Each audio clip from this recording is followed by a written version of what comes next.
तर तुम्हाला धोरण सरसकट पाहिजे की बा आम्ही असं नुसतं हित केलेलं नाही, तर 100% जो आहे 50% जे ओपन आहे त्या 50%ला सुद्धा आम्ही असताना वर्गीकरणामध्ये डिवाइड केलेला आहे. त्याच्यामुळे कोणाचाच विरोध राहणार नाही. हा मुद्दा सामाजिक पेक्षा राजकीय केली जास्त आहे वाटतं आपल्याला.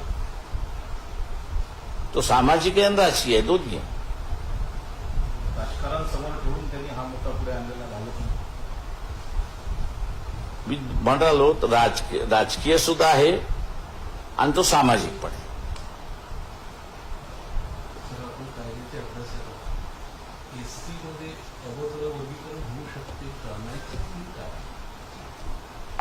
मी मागेही म्हणालो होतो की गवईंनी दिलेला निर्णय पूर्णपणे, गवई आणि चंद्रचूडने दिलेला निर्णय पूर्णपणे बेकायदेशीर आहे. वर्गीकरण करायचं की न करायचं हा अधिकार पूर्णपणे पार्लमेंटला आहे.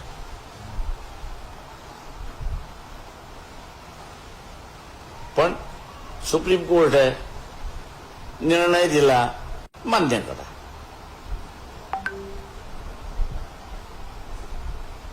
आता मान्य करत असताना लोक समोर आले, काही जण म्हणाले आम्ही वर्गीकरणाच्या बाजूने आहोत, काही जण म्हणाले की आम्ही वर्गीकरणाच्या विरोधात आहोत.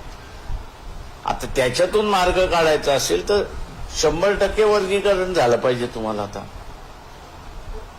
मग एक पॉलिसी म्हणून होती ती.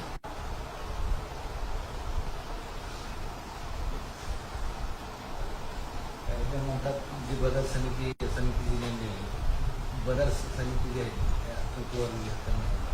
आनंद बदल तर समिती बेकायदेशीर आहे असं अख्खं निर्णय मी ज्यावेळेस म्हणतो बेकायदेशीर आहे तेव्हा हे फांद्या कुठं घे विचारायला लागलाय तुम्ही.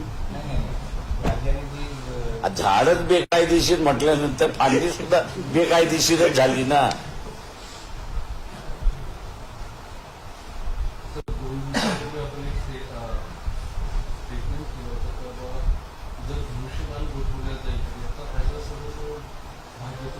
बरोबर आहे.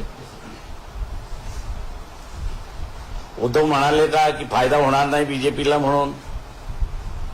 एकनाथ शिंदे असं म्हणाले का की गोठवलं तर फायदा बीजेपीला होणार नाही म्हणून? वस्तुस्थिती आहे, त्यांना फायदा होणारच आहे तो.